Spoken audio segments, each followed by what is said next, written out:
que vous avez dites. Mais si vous voulez, je peux le redresser. C'est facile. Non, l'inclinaison est bonne. Que vous pourriez peut-être faire, circuler un peu. Attendez, je me demande. J'arrête le moteur. Une seconde, voulez-vous? Ce que je vous en dis, c'est pour vous. À cause de l'échappement. C'est pas recommandé. Ni pour les tapisseries, ni pour les peintures. C'est bon, arrêtez. Après tout, si un jour je me ravis, j'arriverai bien à me débrouiller. Hein. Pour la manœuvre, vous vous rappelez ce que je vous ai dit? Oui, soyez tranquille, je saurai m'en tirer seul. Oh, remarquez que c'est pas de la mécanique compliquée, hein. Ce qu'on demande à ces engins-là, c'est d'être robuste. Et question solidité, le vôtre, il craint personne. Hein. Surtout pour ce que vous allez en faire. Pensez que c'est un Minotaur, c'est la meilleure marque qui existe. Ça, un Minotaur, vous pouvez l'acheter les yeux fermés. Ah ça, il est certain que c'est une belle machine. Ce matin, quand je l'ai vue dans votre remise, elle m'a tout de suite fait très envie. Si on m'avait dit qu'un jour je livrerais mon tracteur à la 3e étage de la rue Saint-Dominique. La chose vous paraîtrait encore plus surprenante si vous connaissiez ma femme. Entre parenthèses, je me demande ce qu'elle va dire de mon acquisition et j'avoue n'être pas sans appréhension. Elle a horreur de la campagne. Et quand nous quittons Paris, c'est toujours pour la Cannes ou à Deauville. Des goûts et des couleurs, n'est-ce pas? Tenez, moi j'ai quitté mon village à 18 ans. C'est vous dire que Paris, j'ai eu le temps de m'y habituer. Hein. Eh bien quand même, monsieur Forestier, la campagne me manque. Et un mois donc. Elle me manque tellement qu'elle finit par m'obséder. Ah, ce matin, monsieur Mourlon, si vous saviez, quand j'ai découvert votre engin, quand j'ai grimpé sur le siège, j'ai envie de parler comme on parle dans mon village. On est bien assis, hein? Me voilà-t-il pas, je reviens du champ de la Clive, que j'ai pourtant fini par tourner mes 2 hectares de terre. Et salut Philibert, d'où c'est-il tu t'en deviens habillé comme un notaire qui vient manger la soupe chez la marquise de Jalny-Goudin? Bah répondez-moi. Hein? Répondez-moi. Que je vous réponde? Qu'est-ce que vous voulez dire? Bah répondez-moi comme un homme de la campagne. Ah bon! Ah, j'ai compris, oui. Tel que vous me voyez, monsieur Forestier. Ah non, pas de monsieur. Appelez-moi, je ne sais pas, Clovis ou Aurélien. Ah, compris. Tel que vous me voyez, Aurélien. Ah non, ne me dites pas vous. Pensez que nous sommes du même village, que peut-être nous avons été à l'école ensemble. Donc vous me tutoyez. D'accord. Imagine-toi voir que j'arrive chez l'Aristide Pointuron. C'était aujourd'hui le baptême de son dernier. Pointuron, attendant. Ça serait-il pas plus qu'à marier une des filles à Mangebon? Mangebon. Qu'est Mangebon? Mangebon! Quel café juste en face d'église, à Albigny les Embures. À 15 km d'ici, en tirant sur le bois brillant. Ah non! Oh là là! Le Pointuron que tu parles, c'est l'Étienne Pointuron. Moi, c'est l'Aristide. Sûrement que je te l'aurais mis en tête quand je t'aurais dit qu'il a marié la 3e des filles à Guillaume Machuret. Qu'est-ce que tu viens me baver dans le nez avec les filles à Machuret? Ton Guillaume Machuret, il n'a jamais eu de fille. T'entends pas ce que je t'ai dit? Jamais eu de fille. Jamais eu de fille. Le Guillaume Machuret. Oh, dis voir l'Aurélien. Je dis pas que tu serais tombé fou. Oh, excusez-moi, monsieur Forestier. Ah non, c'est très bien. Non. On s'amuse à enfiler des mots et on se trouve amené à dire des choses. Mais à quoi bon les commentaires? Puisqu'on est sur Guillaume Machuret, je vais te dire une chose. C'est que cette espèce de fumier-là, il est mort, qui me devait 342 francs. T'entends pas ce que je te dis? 342 francs. Et après ça, tu viendras encore me dire qu'il a eu des filles? Ben, sûrement qu'avec un tracteur pareil, c'est toi qui as raison. Rappelle-toi que mon tracteur, il doit rien à personne. Alors, à ton idée, si j'ai bien compris, la Léontine Machuret, ça serait un garçon? Tiens, là, justement, la Léontine. T'arrives à temps, Léontine. Oh là là. Mais qu'à cause de toi, je m'apprêtais à faire du vilain. À cause de moi. Ah bah oui. Même qu'il allait descendre de son siège plus vite qu'il était monté, celui-là. Aussi vrai que je m'appelle Philibert. Si jamais je descends, pour sûr que tu vas le sentir passer sur ton sale museau d'encore. Oh, monsieur. La sacrée pourriture de Charogne. Qui voulait me faire croire que sous tes habits de femme, c'est quasiment fait comme un homme. Monsieur a vraiment dit ça? Ah ouais? Et même qui gueulait 2 fois pire qu'un âne. Si je me tenais pas que je t'y ferais cracher ces boyaux de putois, ce foutu carne de Philibert. monsieur parle drôlement. Monsieur n'est pas malade. Hé, qu'est-ce qu'il venait pas me dire? Que ton père, il a jamais eu de fille. Et lui donc, est-ce qu'il voulait pas que tu sois la fille à Guillaume Maturé? Dis-moi, ce gros sapin-là, comment tu t'appelles de ton vrai nom? Mais monsieur m'inquiète de plus en plus. Je suis sûre que monsieur a la fièvre. Écoutez, Marguerite, pour l'instant, je rentre des champs sur mon tracteur et je m'appelle Aurélien. Alors appelez-moi Aurélien, soyez dans le coup. Parce que monsieur. Oui. Oh bah monsieur voudra bien m'excuser, j'étais pas du tout moi. Ça y est, maintenant j'y suis. Dis comment tu t'appelles, hein, cette espèce de nez de bosse. Aurélien, le coup que tu viens de me faire, je te le pardonnerai jamais de ma vie. Et au Philibert non plus. Oh, mais de mal appris, vous êtes tous les deux. Sans venir demander le nom de son père à une fille qu'on sait que justement elle a pas eu de père. Dis donc, Aurélien, est-ce que je suis jamais venue te mettre dans le nez que ton grand-père était poitrinaire? Pas vrai? Oh, grand-père, il n'était pas poitrinaire. Il n'y a jamais eu personne de malade chez nous. Combien de fois que j'ai entendu mon oncle dire en causant de ton père? Oh, ce pauvre Narcisse, il est comme tout ceux de chez lui. Sûrement qu'il va pas faire de vieux os. À la saloperie de femelle, de bâtard, de fille. Oh, Aurélien, comment c'est que tu peux me causer comme ça? C'est que tu te rappellerais les fois que tu essayais de m'embrasser au fond de l'écurie, en fourrageant dans mon corsage, hein? Si je me rappelle, crève à Dieu. Eh ben, si je te disais... Oh non, Marguerite! Vous tutoyez monsieur à présent? Madame était là? Je demande pardon à madame, mais madame a vu, c'était un jeu. Un jeu? Vraiment? Eh bien oui, un jeu. D'ailleurs, tu vas comprendre. Tiens, regarde.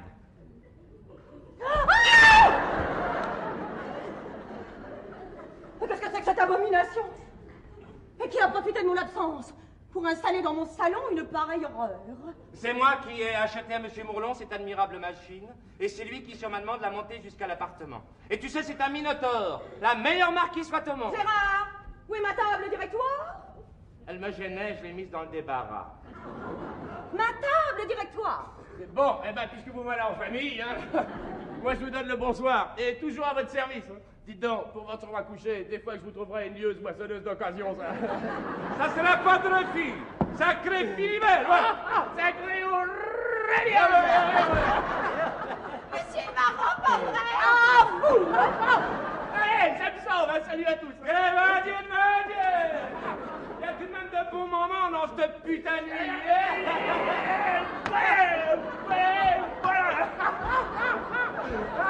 Hey, à nous revoir, hein.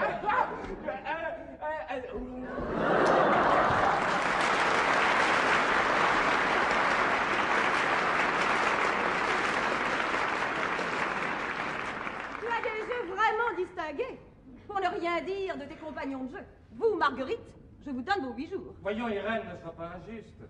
C'est parce que je lui ai demandé avec insistance que Marguerite a accepté de tenir un rôle dans cette espèce de comédie que Mourlon et moi étions en train d'improviser et dont je suis le seul responsable. Soit. Je n'ai rien. Je vous remercie, madame. Puisque tu es le seul responsable, à toi de réparer. Je suis prêt. Oh, je ne te demande qu'une chose. Faire enlever immédiatement cette infamie. Pourquoi?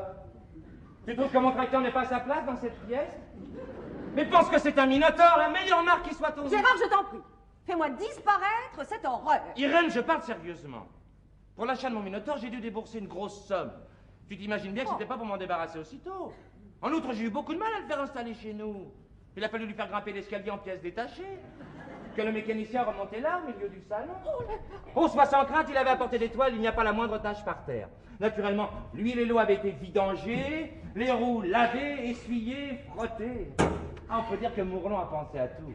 Quel homme épatant. J'ai passé avec lui une journée extraordinaire. Ah, parce que tu n'es pas allé travailler.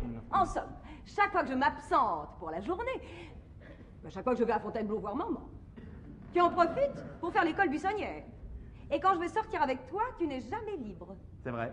Je suis désolé d'avoir à en convenir, mais c'est vrai. On ne sait jamais si tu es sincère ou seulement si. Sincère. Bon, eh bien, puisque tu es sincère, parle. Enfin, explique-moi au moins pourquoi tu as installé cette horreur dans le salon. Pourquoi? Mais parce que j'avais besoin de campagne. Non, mais est-ce que tu es fou? Mais Irène! Depuis que j'ai fait la rencontre de ce tracteur, ma vie a déjà changé. Je suis moi-même transformé. Je sens qu'il me pousse des feuilles sur le corps. Oh tiens, regarde, une feuille de fraisier. Ah, je t'en prie, hein, je ne suis pas d'humeur à plaisanter. Bon, mettons que j'exagère. En tout cas, cet engin m'aura procuré des joies que je n'espérais plus. La nature m'enveloppe, m'imprègne, me recharge. Et si je grimpe sur mon siège, je respire l'odeur des labours, du foin coupé, des bêtes, du purin. Ah, n'en rêve pas, veux-tu? Un tracteur. Tiens, j'aurais mieux compris que tu fasses monter une vache dans l'appartement. Oh, c'est vrai, une vache, ça serait bien aussi. Oh, Mais mon tracteur me plaît beaucoup. Oh, je sais, tu as la haine de tout ce qui parle des champs, des prés, des bois et des minotaures, naturellement. c'est vrai. Mais à quoi bon revenir aujourd'hui sur ce que je t'ai toujours dit avant même que nous soyons fiancés? Outre qu'en toute saison, la campagne me donne le rhume des foins, elle est pour moi dépourvue d'attrait. Je ne suis pas de ces citadins qui s'éveillent à la poésie devant un carré de salade. Ah, le sentiment de la nature. Amusant, non, la nature. Pour ma part, la vue d'un arbre me traumatise de telle sorte... Irène, s'il te plaît. Je ne veux pas t'entendre parler comme on parle chez Anaïs de Taillebourg. Ah, tu ne veux pas? Au lieu de dire des sottises, il ferait mieux de te souvenir de mon sacrifice. Ah, je me demande pourquoi tu as attendu tant d'années pour me le dire. Oh, j'ai plus d'une fois essayé. Je vais te le faire entendre doucement. Mais tu avais l'écorce plutôt épaisse. Épaisse. Épaisse. Et moi, je t'aimais tant que j'étais devenu ce petit personnage souriant, bien disant, dont j'en rougis aujourd'hui devant mon tracteur. Mais ce temps-là est fini, bien fini. Sacré vague de fumée! Observez comment l'Aurélien se fait respecter par les toupies à Caracol! Et Philibert, honoré! Gérard, descends de cette machine! Je te le demande pour toi comme pour moi. Tu n'imagines sûrement pas à quel point tu y fais pauvre figure. Ah, crois-moi! Juché sur ce siège, tu as l'air beaucoup plus paysan que tu ne penses. Mais c'est justement ce que je veux. Rien ne peut me faire plus de plaisir. Et tu t'es trompé si tu as convexé. Quand tu penses que les carjous ont promis de faire un saut ici en fin de journée, peut-être là d'une minute à l'autre. Eh bien, je les recevrai sur mon tracteur. Et du haut de mon siège, je leur laisserai tomber sur la tête quelques dures vérités. En somme, tu t'es juré de me pousser à bout. Et à chaque coup d'œil de ce monstre, de cet abcès, que tu prétends m'infliger la vue, sûrement le couronnement de la longue persécution que je subis depuis tant d'années. Irène, est-ce que tu parles sérieusement? Jusqu'à présent, ta cruauté mentale se manifestait de façon insidieuse. D'abord en parole. Dans ma simplicité, j'avais cru pouvoir te faire l'aveu de mon aversion pour la campagne. Mais enfin, est-ce ma faute si j'aime pas la campagne?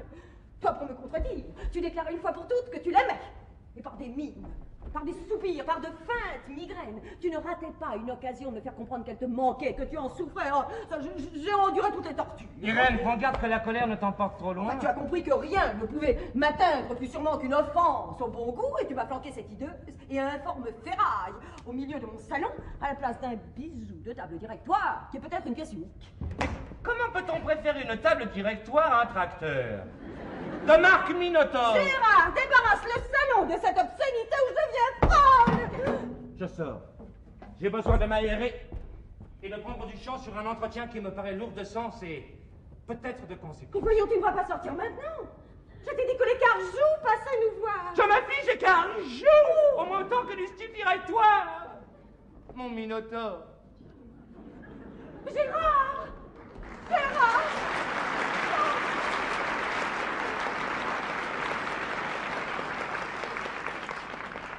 J'aurais pourtant le dernier mot. C'est garage.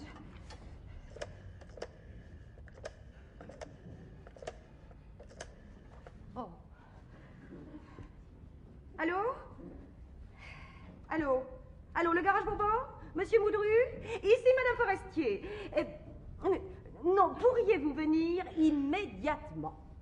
Figurez-vous qu'en mon absence, on m'a fait la mauvaise plaisanterie de monter chez moi un tracteur. Ben oui, un tracteur. Dans le salon. Et justement, j'attends du monde. Ah, merci, Monsieur Moudru. Ah, vous êtes un ange, à tout de suite. Merci. Marguerite! Madame? Marguerite! Madame m'a appelé? Marguerite! Marguerite, vous étiez là quand le mécanicien a amené le tracteur. Oui. Combien de temps lui a-t-il fallu pour le mettre en place? Attendez. Oh, bah d'abord, ils étaient deux. Ah oui, je me rappelle, quand ils sont arrivés devant l'immeuble, monsieur a crié les voilà. Je venais juste de finir de ranger ma cuisine. Il était... Ah bah je me rappelle maintenant. Il était 3h moins le quart. Ah bah, vous auriez dû vous entendre avec la concierge, enfin, interdire l'entrée de l'immeuble. Ah, madame, c'est bien qu'ici, c'est pas moi qui commande. Évidemment qu'à midi, quand monsieur est rentré, qui m'a dit qu'on allait livrer un tracteur, j'ai sauté. Oh. Mais quoi, hein? Oh, vite. Allez ouvrir. Ça doit être le mécanicien. Oh, sur les carrefours. Oh mon petit ange, je vous ai fait peur.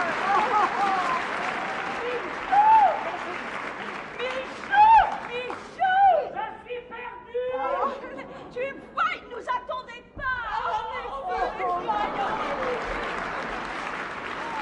Je t'assure qu'Irène ne nous attendait pas. Comment peux-tu dire une chose pareille? Oh, vous êtes les très bienvenus, soyez-en certains. Irène t'a téléphoné, tu t'es même excusé auprès de la comtesse. Oh, mais c'est vrai! La chose me revient tout à coup, oh, mon petit ange, ma maison génique! Mais où avec la tête? Mais voyons, Irène, c'est sans importance.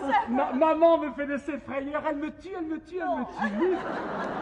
Venez vous asseoir. Figurez-vous qu'il nous est arrivé. Michou! Je vais vous expliquer. Fantastique! Oh, ça, c'est une trouvaille sensationnelle! Mais regarde, Momo! Regarde! Oh, je n'ai pas assez d'yeux, je suis sans voix, mais c'est d'une effrayante beauté. Mon Dieu, que c'est beau, que c'est beau. Vraiment, vous trouvez? Comment si je trouve? Écoutez, c'est bien simple. Je suis sûre de n'avoir jamais rien vu qui aille aussi loin. Michou! Le fait est, c'est que ça va loin. Ça va très loin. Je suis ému, trop ému pour pouvoir exprimer maintenant ce que je ressens. C'est si riche, si complexe. Ça vous entre dans l'œil. Ça vous entre dans l'âme. C'est tout un monde qui s'éveille en vous. Il y a là une perfection dans la réussite. Et disons le mot, quoi, allons-y. Une grandeur, une grande grandeur, devant laquelle on se sent très humble. Exactement ce que j'aurais voulu dire et que je ne trouvais pas. Oh, quel poète! Oh, maman, voyons, Momo. Ah, mais cher Michou, un très grand poète. Michou, mon trésor, il faut que je t'embrasse. Je t'adore, elle est bête. Oh, la grandeur de ça! Plus j'écarquille les yeux, et plus je m'amenuise. Bientôt, je n'existerai plus écrasé par tant de beauté, par tant de grandeur, par tant de génie Mais aussi. parfaitement par tant de génie aussi. Ah non, je vous en prie, n'exagérez pas. Ah non, Irène, au diable de la modestie. Voulez-vous que je vous dise, mon petit chou, votre trouvaille aura fait le tour de Paris avant qu'il se soit écoulé 3 jours. Vous allez être les rois de la saison. Oh, vous plaisantez, Michou, les rois de la saison? Ça, c'est vraiment trop facile. Donc tu l'entends. Alors, on fait voler en éclats les notions séculaires de l'ameublement et de la décoration, et pour conclure, on vous déclare que ce serait vraiment trop facile. Et vous dites ça avec un naturel, vous savez. Elle est inouïe. Ah, j'essaie de ne pas monter la tête, de rester objective, voilà tout. Je sais trop bien ce que des esprits prétendument positifs Oh, vont... laissez-les dire, mon petit. Laissez-les parler et regardez plutôt votre chef-d'œuvre. Je trouve que vous ne le regardez pas assez. Ça, je reconnais que là, planté au milieu du salon, il a une certaine allure. Oh, c'est trop joli. Une certaine allure. Exquis, non, une certaine allure. Alors vraiment, vous trouvez? Ah, cette fois, vous vous moquez de moi, Irène. Oh, mon petit ange, ma maison génie, comment osez-vous dire une chose pareille? Mais nous sommes transis d'admiration, Irène, une certaine allure. Vous êtes un chou, hein? Ah! Maman, la petite Momo, qu'est-ce qui se passe? Oui. Tout à coup, je viens de ressentir étrangement sa présence. Non, mais regardez-le!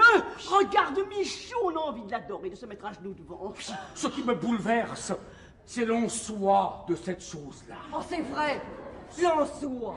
Mais on sent très bien qu'on pourrait se mettre à délirer. On est au bord d'un pic, d'un abîme de poésie, enfermant à demi les yeux, je le vois, dans l'espace, comme s'il plongeait dans une aura de poésie. Oh, ma petite maman, ça je suis désolé de n'être pas d'accord avec toi, mais parler de poésie ne me paraît pas assez fort. À mon avis, nous sommes dans l'au-delà de la poésie. Et c'est bien le miracle de cette formidable présence que tous les univers, en leur globalité, s'y trouvent bloqués dans la torridité de l'en-soi. Tu me comprends, Riretsou? Bien sûr, mon Michouchou, tu as le don des éclairages avec toi. Tout est limpide, l'au-delà de la poésie. C'est tout à fait ça. Oh, mais c'est ça, hein. L'au-delà de la poésie, tout s'éclaire. Irène, une question. Je vous en prie. Cette chose fantastique, vous arrive-t-il de la nommer? J'y répugne fortement, mais enfin, je ne me dissimule pas que c'est un tracteur. Êtes-vous sûr que ce soit un tracteur? Irène? Rirette? Mon petit chou en sucre de canne, je te répondrai simplement, je ne sais pas. Bravo, chérie. Je ne sais pas. Je ne sais pas. Vous comprenez maintenant? Et je vous avoue... Mon petit pousset, nous sommes sur la voie. Nous t'écoutons.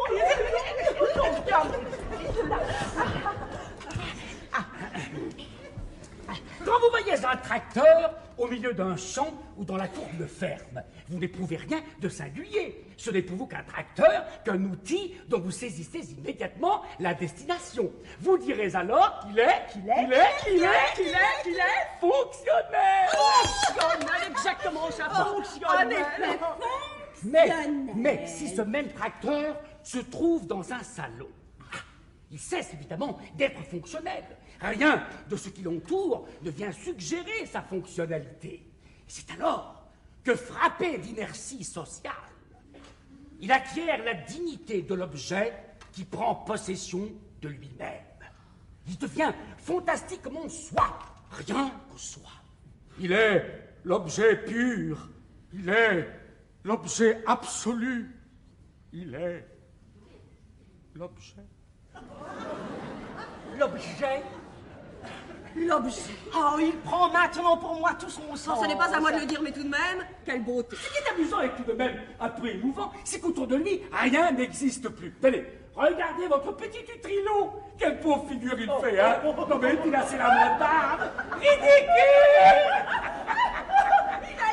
Il a l'air d'un vieux torchon. Peut-être qu'il a triste mine. Oh, j'en suis malade.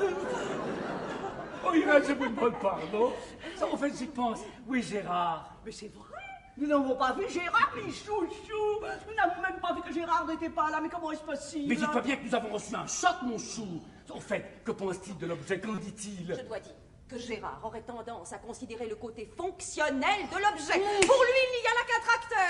Rien de plus, rien de moins. Mon Dieu, mais c'est affreux, comme vous devez souffrir. Que voulez-vous? Oh, j'aurais dû m'en douter. Chez lui, la dominante sera toujours l'esprit de géométrie, alors que chez moi... Mais je lui parlerai, je lui expliquerai. Ah non, Michou, s'il vous plaît, n'en faites rien, ce ne serait que raviver inutilement notre querelle. Vous avez raison. L'important, c'est qu'il ne vous empêche pas de le garder dans votre salon.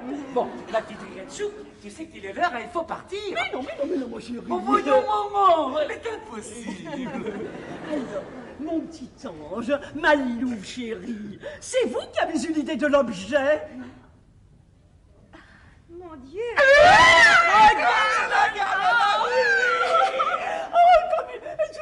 Comme une petite fille, elle est adorable. Mais comment l'idée vous est-elle venue? Je ne sais pas. Elle est venue comme viennent les idées, on ne sait trop comment. Oui, mais si nous... Elle est fantastique. Elle est merveilleuse. Maman, tu sais que c'est l'heure, hein, il faut vraiment partir. Le rendez-vous est à 8h30. Mais non, mon petit chéri, le rendez-vous est à 9h. 8h30, maman, il faut partir. Ah, Michou, hein, je t'en prie. Maman. Oh, mon petit chou, mon petit poussin jaune, mon cormoran joli. Oh, mon Dieu, j'ai été méchante, je m'en veux. Michou, regarde. Regarde là. Fantastique. Elle est fantastique. Allons, mon petit trésor chéri, faites un sourire à votre maman. Un bon petit sourire, mon petit poussin jaune. Allons. Là. Nous partons. Gérard, désolé de vous avoir manqué. À bientôt. Nous reviendrons, mon petit ange. À bientôt. bientôt, Rirette, à bientôt. Je vous en prie, ne nous accompagnez pas. Non, mettez-vous plutôt là, près de l'objet, pour que nous partions avec cette visite. On dirait une divinité maya. Maya! On a envie de se mettre à genoux. Irène, vous êtes un chou. Vous êtes un vrai petit chou. Allez bien, Momo.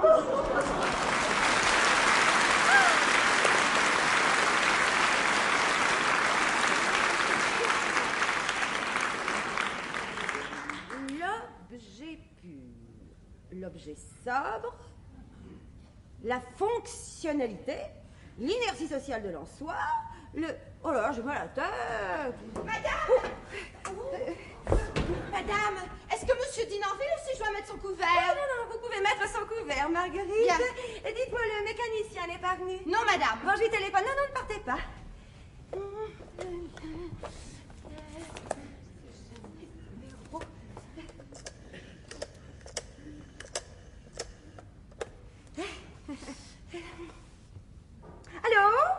Allô, Monsieur Boudru? Ici Madame Forestier. Non, justement, je voulais vous dire de ne pas vous déranger. L'affaire est arrangée. Bonsoir. Comment trouvez-vous notre nouveau meuble, Marguerite? Ah, madame veut parler du... Justement. Non, mais observez-le bien. N'êtes-vous pas frappé de voir à quel point il rompt avec tout ce qui l'entoure? Il est si seul, si... en soi. Ah, oui, je vois ce que madame veut dire, oui. Il est là comme un hérisson au milieu d'une couvée de poulet. Non, ce n'est pas exactement ça. Je me demande si vous le comprenez bien. Oh, avant de venir à Paris, j'étais placée dans une grande ferme. C'est vous dire qu'un tracteur, c'est pas du nouveau pour moi. En somme, vous le voyez fonctionnel. Bon. Eh bien, je vais sûrement vous surprendre, Marguerite, mais ce tracteur n'est pas un tracteur. Oh? Mais qu'est-ce que c'est donc? C'est... Attendez. C'est quelque chose... Non, c'est une chose qui est formidablement soi. Madame Aboudira, c'est quand même un tracteur. Ah ben, en apparence, oui. Mais en réalité, non. Après tout, c'est peut-être pas vraiment un tracteur. Cet après-midi, quand le mécanicien a sonné à la porte, il a dit « Je viens pour le mi-moteur ». Le mi-moteur? Oh ah, certainement pas, non. Il a dû dire « Je viens pour le Minotaure ». Minotaure. Ah oui, c'est ça. Oui. Oh, bah, mi-moteur, ah, c'est presque pareil. En tout cas, ça veut dire la même chose. Ah bah, pas du tout. Dans l'Antiquité, le Minotaure était une créature qui avait le corps d'un homme et la tête d'un taureau. Pauvre garçon! Ça devait rudement le gêner pour aller au bal. Oh. Et bien entendu, c'était une naissance. Ah bah mon Dieu, oui. Pasiphae, sa mère, qui était reine de Crète et fille d'Apollon, s'était éprise d'un taureau. Et le Minotaure, justement, était le fruit de leurs amours. De leurs amours. Oh, ça alors. On peut dire vous autres, vous avez des idées pas ordinaires. Comment nous autres? Oui, enfin, je veux dire vous autres, les gens bien, quoi. Chez nous, à la ferme, il y a un taureau. Oui, même qu'on l'appelle Antoine. À cause d'un cousin que mes parents sont fâchés avec. Eh ben, Antoine, quand je me trouve chez nous, je le vois tous les jours. Bon, jamais l'idée me viendrait de... Ce que madame imagine, là. Remarquez, quand on se met à réfléchir... Eh ben, ne réfléchissez pas, Marguerite. Et son bonhomme, là, le roi de... Minos, le roi de Crète. Il s'appelait Minos. Eh ben, son Minos, il laissait sa femme fréquenter le taureau. Je suppose qu'il était en voyage. Il a dû en faire une tête quand il a vu le Minotaure. Eh bien, il a pardonné. Oui, je pense qu'il a dû préférer que sa femme l'ait trompé avec un taureau plutôt qu'avec un homme. En tout cas, il a été très bien pour ce Minotaure qui ne le méritait pourtant pas. Le monstre dévorait des jeunes gens pour en faire sa nourriture. Oh. Ah bah, jolie famille. Oh. Et est-ce que la reine avait d'autres enfants? Oui, un fils et 2 filles. La triste Phèdre et la malheureuse Ariane. Enfin, ça, c'est une autre histoire. Non, enfin, je veux dire 2 autres histoires. Madame me les racontera. Oui, plus tard, Marguerite, plus tard. Madame conviendra, hein, les reines avaient quand même des drôles d'amusement. Bah, ça va, Marguerite. Ah, je comprends maintenant pourquoi on a pris la Bastille. Oh.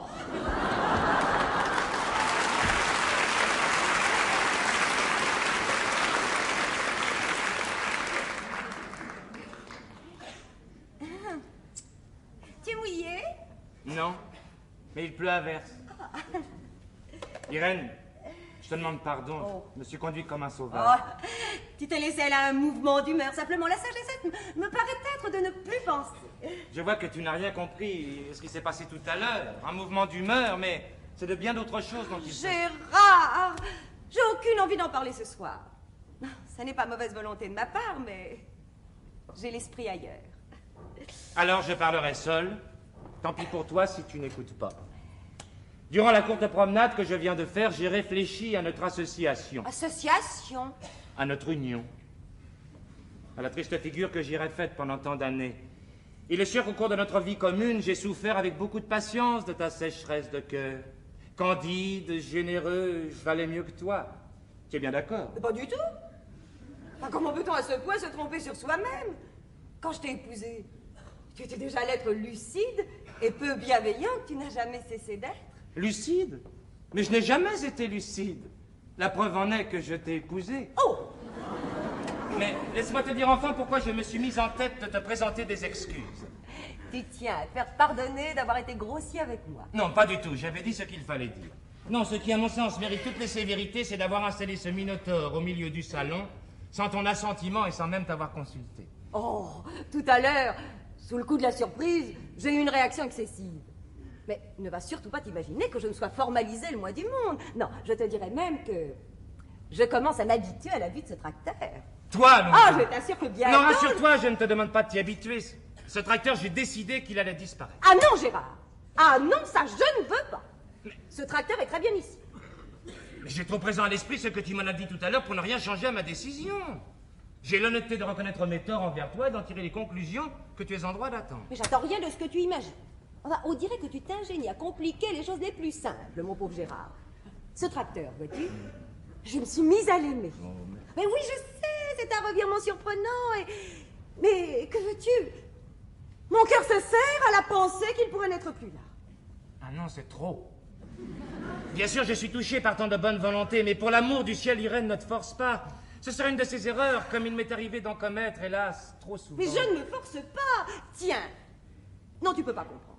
À mes yeux, l'en-soi de cette machine est une chose inouïe, fantastique. L'en-soi de mon tracteur? Quelle singulière façon de parler. Ce ne sont pas des façons de parler. C'est un sentiment vrai, un sentiment profond. Un sentiment profond pour mon tracteur. Mais que veux-tu? Je m'y suis attachée, ce petit minotaure. Moi aussi, je m'y suis même très sérieusement attaché. Il représente pour moi tant de choses perdues ou manquées. Oh, il est fantastique! Et tu sais que ça va loin, très loin. Non mais très très loin. Oh, il est tellement chou. Je l'adore. Mais tu es surprenante. Tu adores ce que tout à l'heure. Eh oui. Enfin, soit après tout, si tu veux continuer à le voir, ce n'est pas moi qui t'en empêcherai.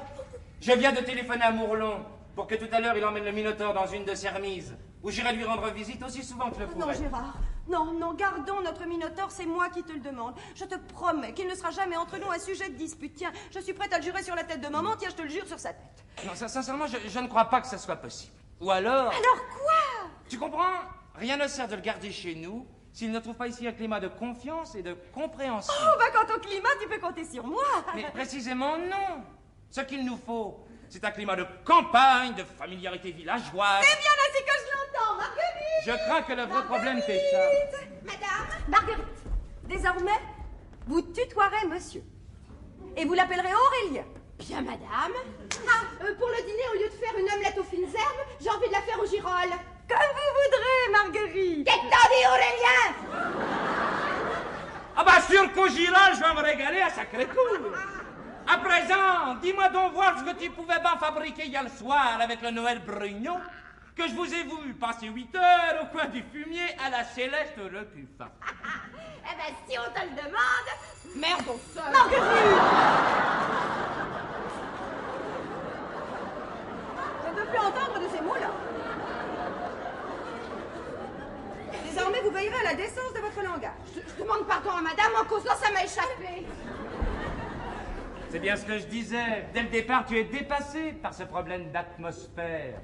Notre rude langage de terrien t'écorchera toujours les oreilles. Je ne peux tout de même pas tolérer que cette fille dise devant moi ce qu'elle vient de dire. Non, tu ne peux pas le tolérer. C'est bien pourquoi il faut que mon Minotaure s'en aille. Et moi, je m'oppose à son départ. Il restera là. C'est ce que nous allons voir avec Mourlon. Très probablement, c'est lui qui vient de sonner. Mon petit ange, c'est encore nous. Figurez-vous, Il nous arrive une chose incroyable, absolument incroyable. en vous quittant, je dis à Michaud. Non, maman, c'est moi qui t'ai dit. Non, c'est moi qui t'ai dit ton parapluie. Non, je t'ai dit ton parapluie. Bon, très bien, je me tais. Oh, voyons, maman. Oh, tu me fais beaucoup de peine. Maman. Non. Vous n'allez pas causer tranquillement, non pas que de vous japper dans le nez pareil que de roquettes. Ah non, Gérard, non, pas de ce langage-là devant nos amis Carrie. Gérard, mon grand trésor. Alors, comment le trouvez-vous, mon Minotaure? Mon Minotaure? Pourquoi dites-vous mon Minotaure? Mais parce que c'en est un. Regardez, c'est écrit dessus. Mais oui, là. Oh, comme c'est étrange. Au premier abord déjà, j'avais été frappé par son aspect taurin. Oh oui, par Irette. Oui, il a une nature taurine. Oui, une nature minotaurine qui nous trouble. Et nous allons dire, regardez, il me semble l'avoir porté en moi. Je suis Pasiphae. Ah non, Michou, non.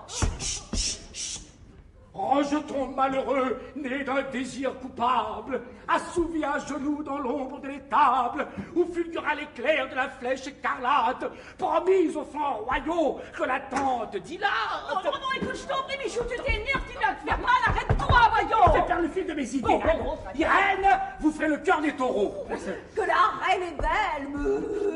Et moi, Pasiphae, de ton mufle charmant, je baise la peau nue et rêve à mon amant qui mourut emporté par une fièvre afteuse dans un long meuglement de détresse amoureuse.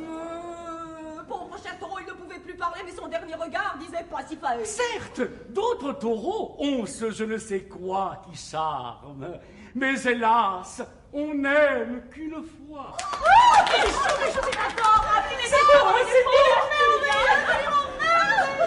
C'est tout pas. Mais oui, ma pauvre femme. Oh, tu es bien notre Pasiphae. Enfant, refais-moi meu. C'est la voix de ton père qui me vint tendrement surprendre par derrière. Va, que je verse un pleur, soumise à mon destin, de te voir en ces lieux prisonnier clandestin, de tristesse accablé, et peut-être rêvant de courir par les prés toutes cornes en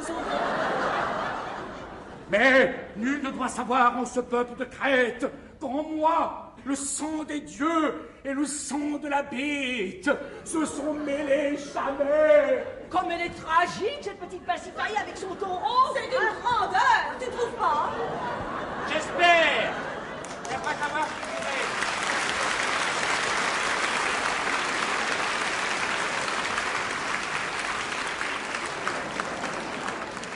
J'espère qu'après avoir figuré le cœur des taureaux, tu auras pris goût à la campagne. Mais tu es de notre sang, mais celui d'Apollon risque de l'emporter. Le pire est que Minos, depuis plus de 5 ans, éloigné de Knossos, peut d'un moment à l'autre en ces lieux débarquer et du taureau galant quelques dépits marqués. Mais Minos est mort, il aura péri dans quelques naufrages. Pasiphae, viens dans notre troupeau, nous te rendrons les soins que réclament ta grâce et ta jeunesse. Tu es vraiment d'excellents conseils. Maman, prépare-toi à faire Minos. Michou, voyons, comment Tu veux-tu fais que moi Minos, je puisse? tu fais Minos. Allez, tiens, prends ton sceptre. Hein. Cher enfant, tu me vois en mortelles alarmes, depuis que délaissant et le jambon de Parme, et le miel de Limette, et le soupe à l'oseille, à mon esclave indien, tu broutas une oreille. Coucou, c'est pas Minos. Pas maintenant, maman, je te dirai quand il faudra. À mon esclave indien, tu broutas une reine.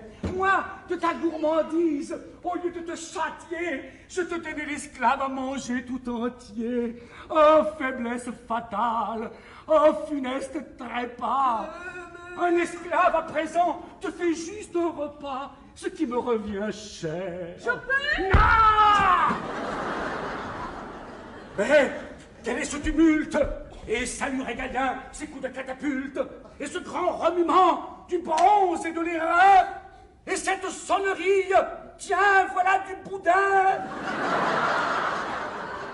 Et le nom de Minos. Coucou, c'est moi Minos. Et le nom de Minos, à ce qu'il me paraît, porté par la clameur aux marches du palais, aux marches du palais. Aux marches du palais. Maman! C'est à toi vraiment! Coucou, c'est moi. Non, moi familière. N'oublie pas que tu es roi de Crète et fils de Zeus. Allez, vas-y, recommence. Salut, Pasiphae. Quel n'est pas mon bonheur après 5 ans d'absence de te retrouver tel que je t'avais laissé. La cuisse un peu forcée, mais la taille aussi fine. Tu me chatouilles. Elle me chatouille. Sais-tu que tu n'as jamais été aussi sexy? Oh tiens, je ne résiste pas, il faut que je t'embrasse. Eh bien, Pasiphae, que se passe-t-il? Je te sens contracté.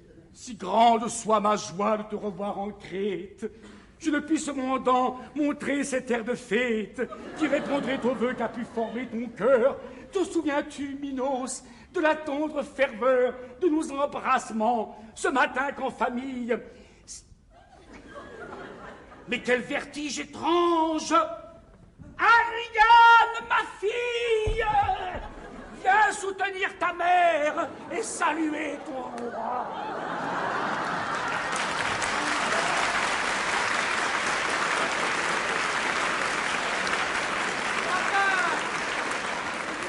Tu arrives un peu tard.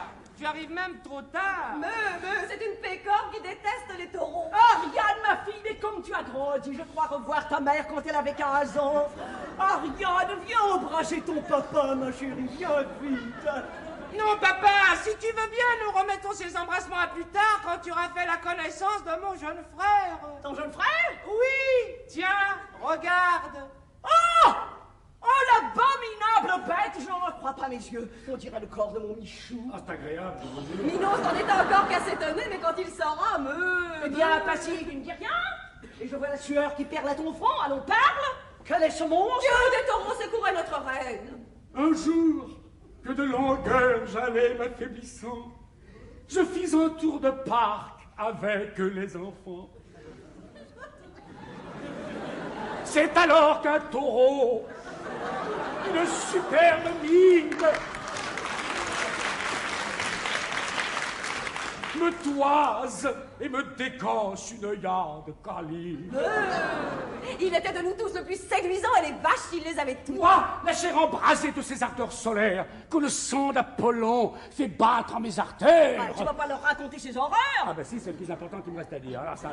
Assez, la seule chose importante à présent est de savoir ce que nous allons faire du Minotaure. Bien sûr! Vous n'allez pas nous le tuer. Mais il n'en est pas question! Simplement, papa et moi jugeons qu'il est décent de l'éloigner sans retard de notre palais. Et moi, je dis qu'on ne l'éloignera pas. Dans ce salon, il est chez lui. Papa, tu es d'accord pour qu'il vienne les lieux sur le champ? Mais j'ai justement fait la connaissance à Athènes d'un jeune architecte nommé Dédale. Minos, ne tombez pas dans le piège de Gérard. Il veut avoir votre approbation pour me priver de l'objet. L'objet? Quel objet? Pasiphae, l'objet. L'objet. Au moins, Pasiphae, défendez votre fils. Le plus sage des rois qui range sous son sceptre. Michou, abandonnez l'Alexandrin, ce n'est plus d'un jeu qu'il s'agit. Gérard en valence roi du tracteur. Écoutez, je ne demande pas mieux que de défendre son en soi, mais si vous me supprimez l'Alexandrin, vous cassez mon rythme, vous cassez tout, hein. Enfin. Il ne faut pas que cet animal... Je refuse de m'en séparer. Moi aussi, je refuse. Tais-toi, veux-tu? Minos a décidé. Je ne te pardonnerai jamais. Aurélien, il y a le Philibert qui veut te voir. Qu'est-ce que j'y réponds? Bah, dis-y d'entrée, pas dit. Explique plus tard, c'est un autre chef. Salut Aurélien, bonjour à tous. Phèdre!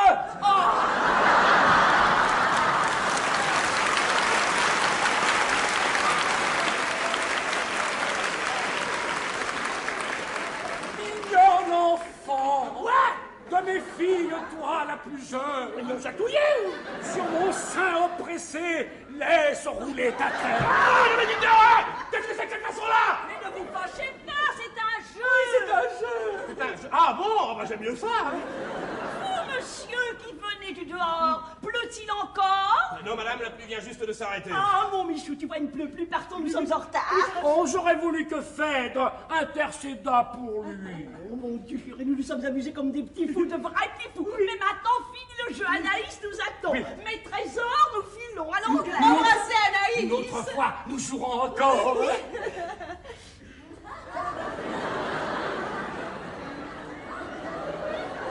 Aimable Phèdre, adieu.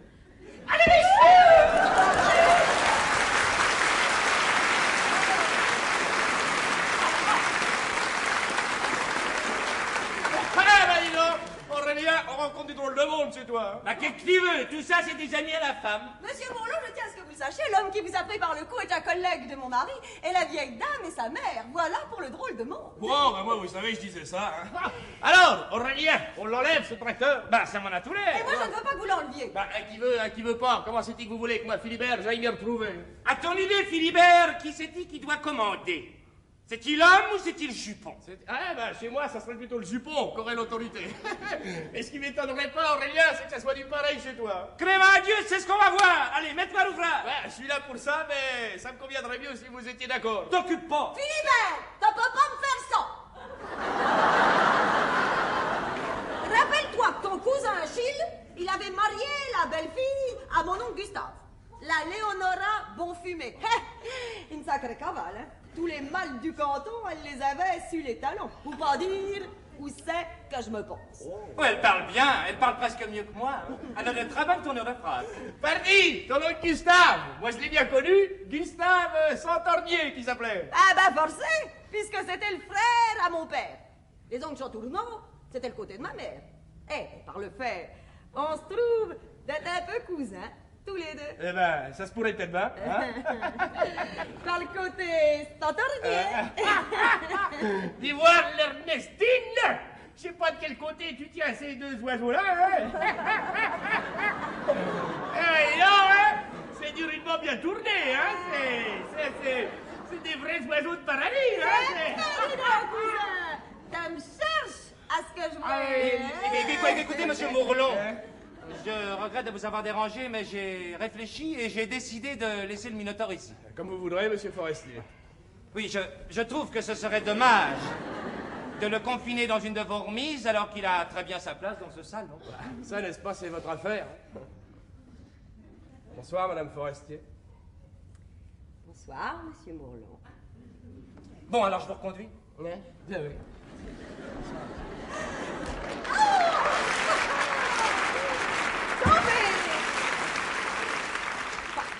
Alors maintenant, récapitulons. Primo, ça va loin, ça va très loin.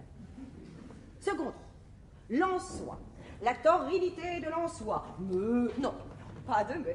Tertio fonctionnel dans un salon. Ah non, non, je voulais dire formidablement soi.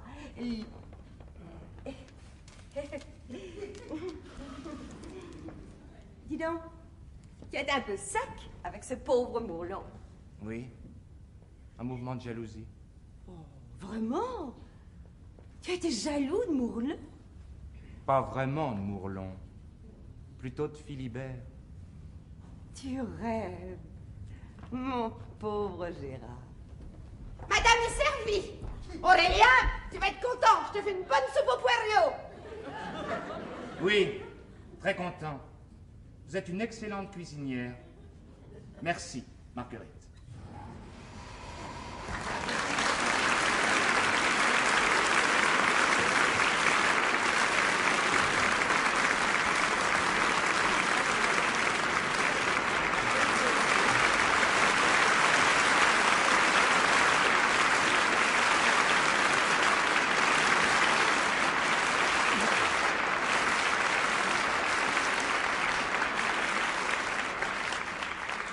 Mesdames, messieurs, la farce que nous avons eu l'honneur de jouer devant vous est de Marcel Aimé.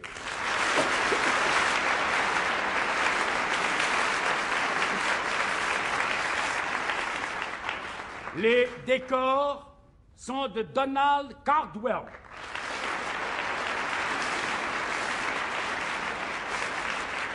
La pièce a été interprétée par Arlette Didier.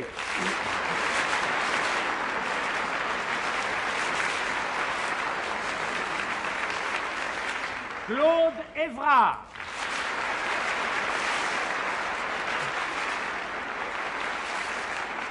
Anne Carrère.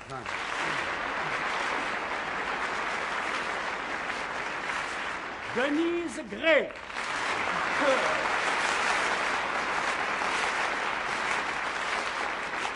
Francis Joffo.